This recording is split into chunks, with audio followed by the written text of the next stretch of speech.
Hi everybody!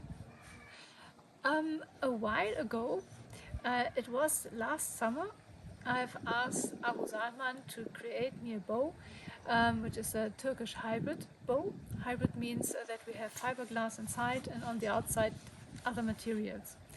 And this is then a very strong combination, not only covered with leather, but on the outside maybe wood and on the belly horn. Yeah, this is quite a good combination. And yeah, I wanted to have it. And yeah, then it took a bit until Omah could start with this bow because he was very busy. And 24th of December, the bow was ready to ship for the first time.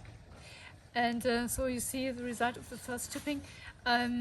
Unfortunately, the bow didn't leave Indonesia. So the bow went back to the buyer, and then end of February the bow was ready to ship for the second time with another service, and the service was brilliant. It took only a few days from Indonesia to Germany, and it's quite interesting. So Indonesia is really far away from Germany. So the bow was sent within Indonesia to Jakarta, from Jakarta to Singapore, from Singapore to Bahrain, and then to Germany. So it was hopping. And yesterday the bow has arrived. And that's the bow. Here we are. I shot yesterday the very first shots, so today I will do the official ones, and yesterday I just wanted to check. There was no time for taking the video, but today I do it.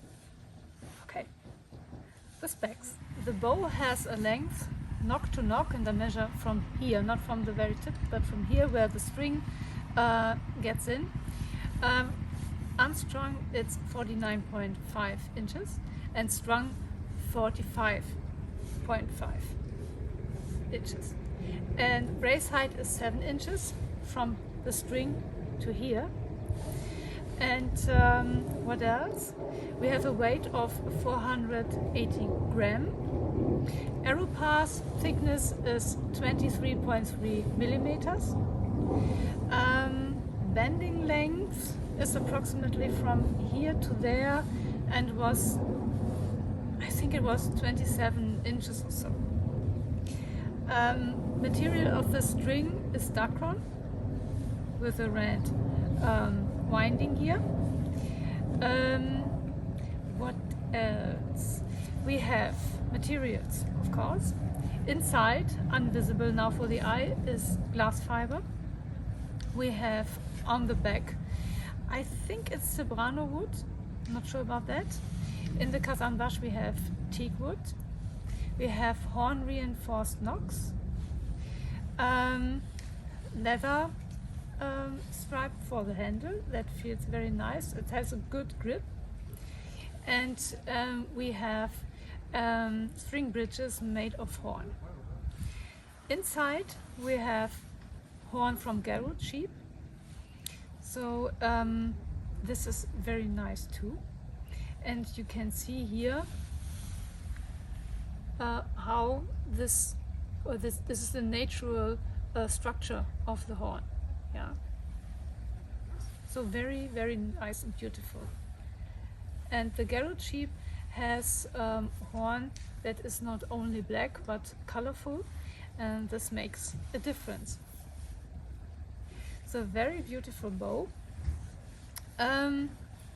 According to the coat, and it is some kind of clear coat.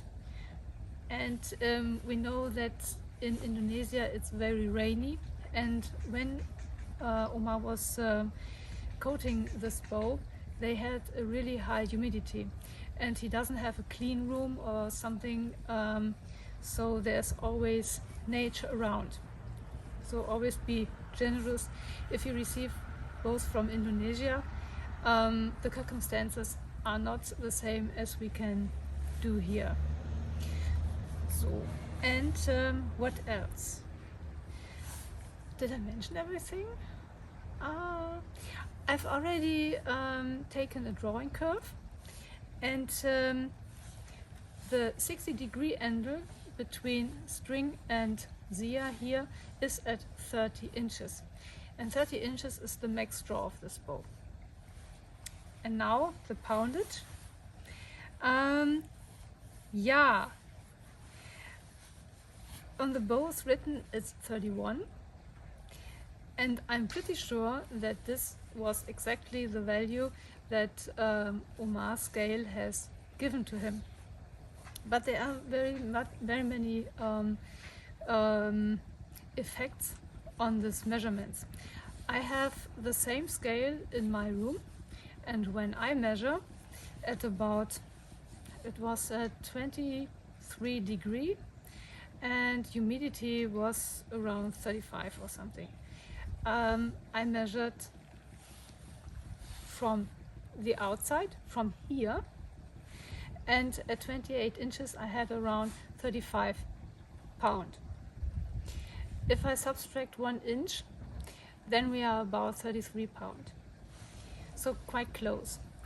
And we always need to think and mention that the humidity here is much lower than in Indonesia. We have here, as I said, in my room around 30, maybe less, because we have a heating period. And here outside we have currently 25%. Yeah, so this is very dry here, and if the humidity is very low, the bows get a little stronger. And it depends what scale you use. If you have a scale like I have in my room that is attached to a fabric band, then you have the humidity also affecting this band and all the circumstances around. The effects are sometimes minor, but the one effect is an additional to the other, and in the end you come up with 2 pound more with a low humidity. And if you measure directly with a electronic scale like this one, the effect is even more, because there is no band in between. You're just measuring directly at the string. And I did this yesterday when the bow arrived. I strung it, pulled it, I thought, all right, these are heavy 30 pounds. Yesterday, and I tell you the value in a bit. So, this way around.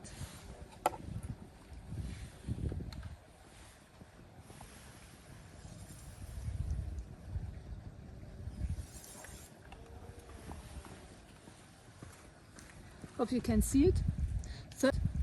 38.16. This is not wrong, I do it again.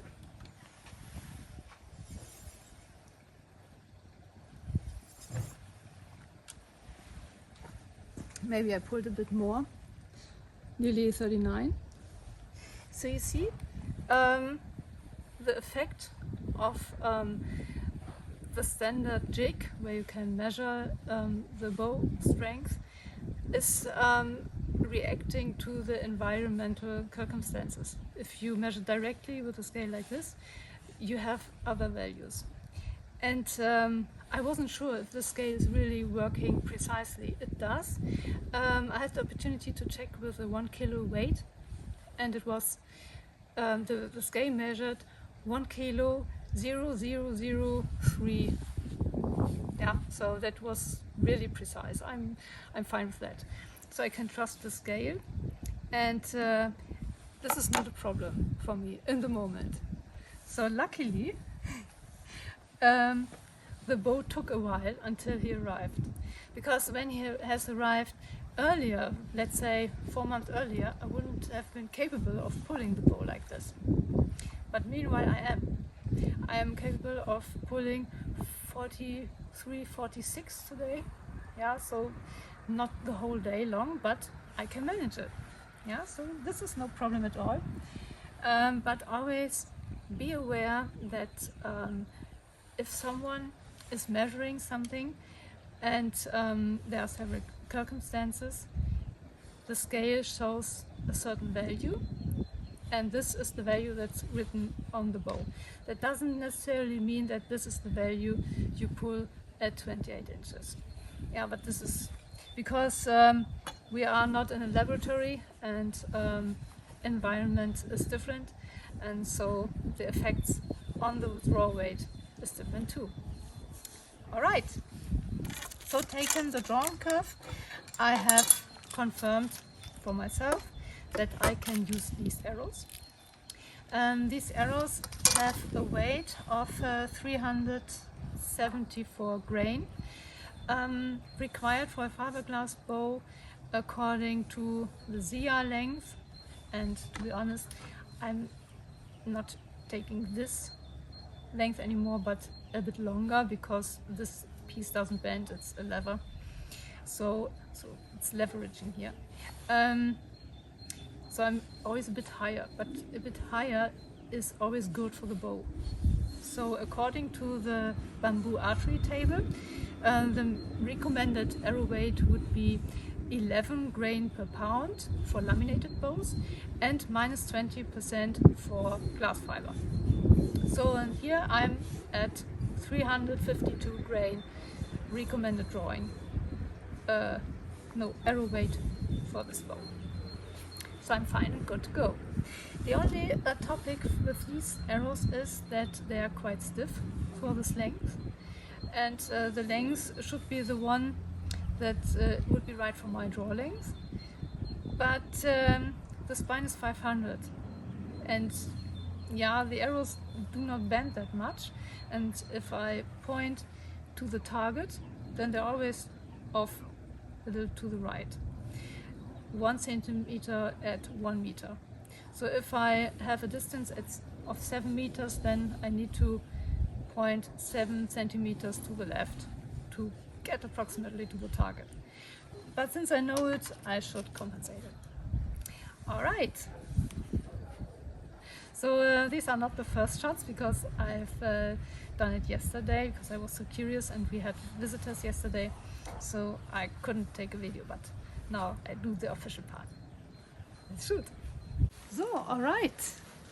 I have followed a recommendation and bought myself a glove for this finger protection here. And yeah, the glove works very well, and this is really good for the finger. Since my thumb protection is very good, I've cut away the thumb. The one who has recommended it would now think, oh. But yeah, this is working well. And I'm thinking of cutting away these fingers too, because it's a bit more difficult to hold arrows like this. But in case you wear a quiver, that would not only make you look smart, you wouldn't have the problem. Okay, let's shoot. And I try to compensate the stiffness of the arrows. Let's see if this would work.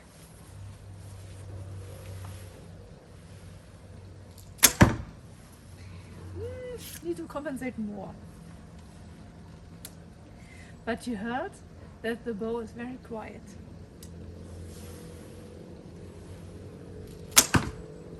Yeah, birds hit.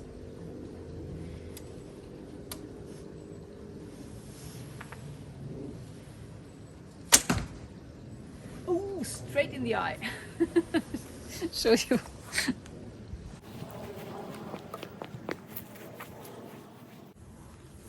As you can see, the second one is in the neck, and the third one eye.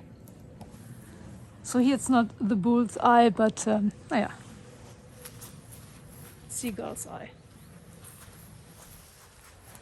Okay, handle. Handle feels very nice. So as you can see here, it's all rounded. Yeah, no edges. Feels very nice, very ergonomic. Looks like this. Yeah, I hold it that my 3 fingers below are in this section. And so I have here the perfect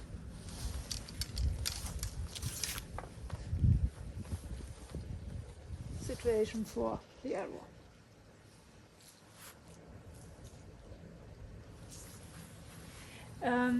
The sound is very nice, so it's not loud at all.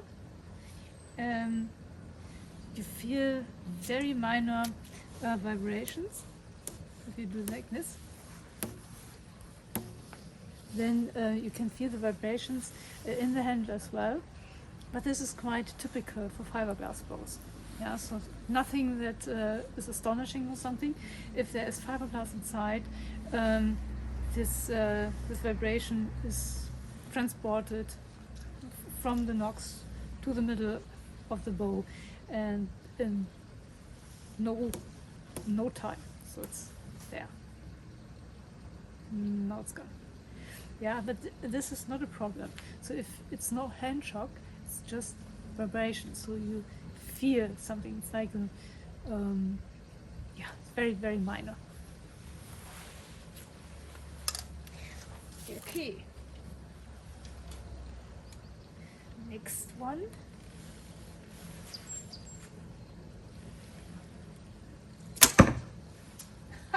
That close next to the head. Ah, yeah. In reality, the seagull would have flown away. Well, okay, next attempt.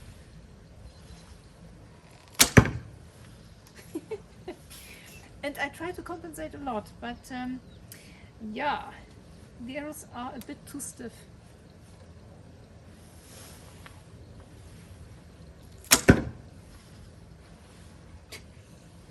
In between. Yeah, it's not worth showing.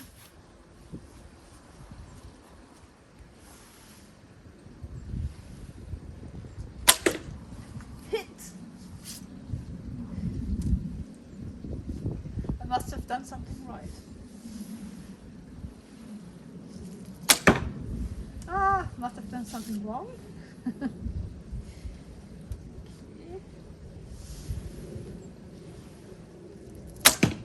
Another hit. Worth showing.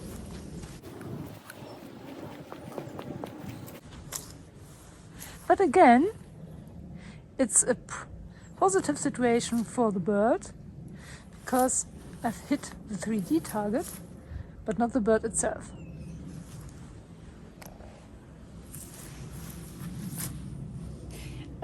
That's an excellent strategy for extending the life of a 3D target. So if you miss the center doesn't wear out that quick.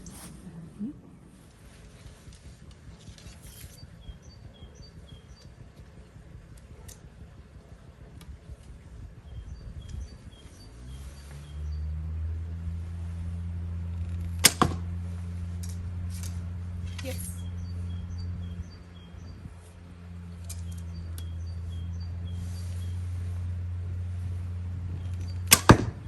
No.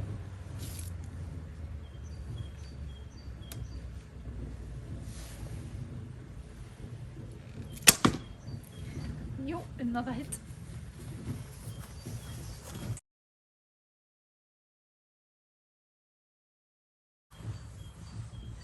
I can zoom in.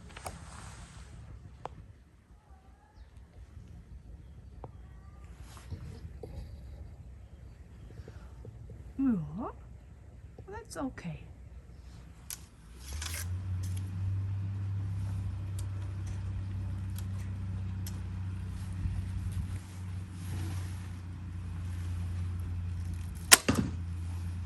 Yes. Mm-hmm.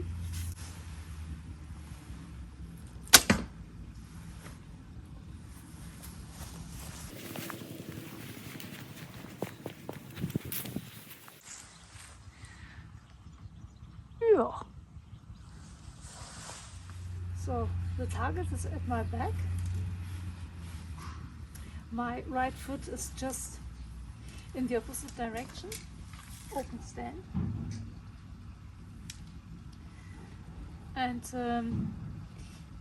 at the archery range, I wouldn't be allowed to put the arrow on the string if there is no security pieces like an arrow mat or something.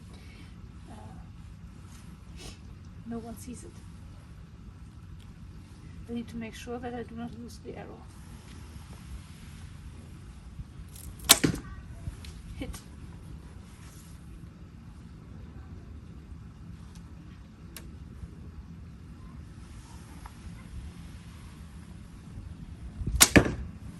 No.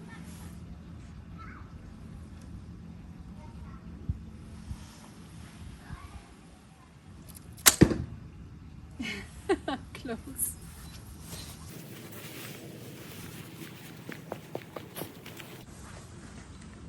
First was the hit.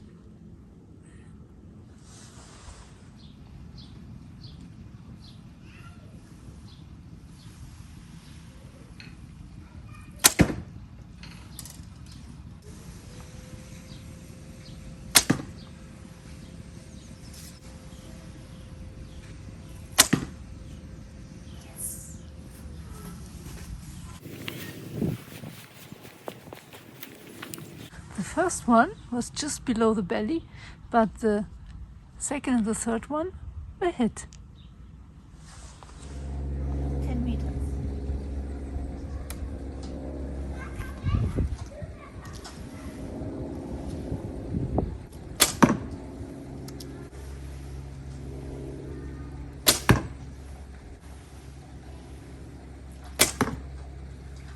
Finally.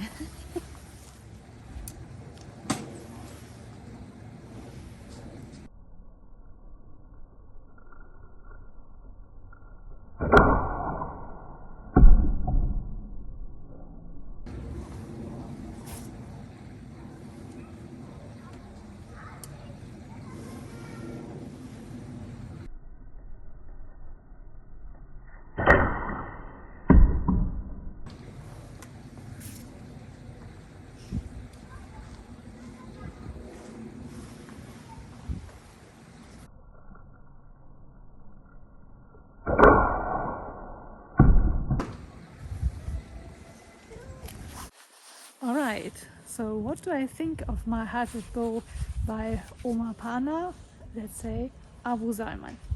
It's a very nice bow. So he has created a fine bow with fine materials, and the poundage of the bow stronger than expected, but I take it as a benefit. Yeah, so this is not one of the bows that I'm already overruled. So this bow is excellent for my training in the moment, and will be one of the bows that I can shoot for a long period of time. So thank you, Omar, for this excellent bow. And what else to say? So regarding sound, very good. So the sound is really nice, no silence is needed, and performance-wise, very good as well. Because the small vibrations you can feel here when you just have it in the hand, you don't recognize it when you shoot. So if you do your katra properly and do everything you should, then you don't feel the vibrations. Next, beautiness. Yeah. So this horn is just great. Yeah. Buffalo horn looks nice too, but it's plain black. And here you have so many colors inside. It's so vivid. And I'm even fine with these rough areas because this is the real horn. And since this is not some kind of, it doesn't have a function really. The bow is a fiberglass bow. This is for the optics. Yeah, so why do we do it? Because of the optics. Yeah, it's just because it looks nice. Yeah, it doesn't have the performance at all. So at least I don't experience it. And just in case bowyers ask, so why should you put horn on the belly side if you have fiberglass bow? Because it looks cool, yeah? So that's the only reason. And the wood here on the back looks very nice too. So sometimes it just appears like tiger fur, so really nice, cool. The arrow pass material is very durable, very good. So thank you so much, Omah, for sending this bow to me and building it and shipping it twice. Sorry about the hassle, but in the end the bow is finally here. And thanks everybody for watching. And think of our friends in Ukraine. All the best. Bye bye.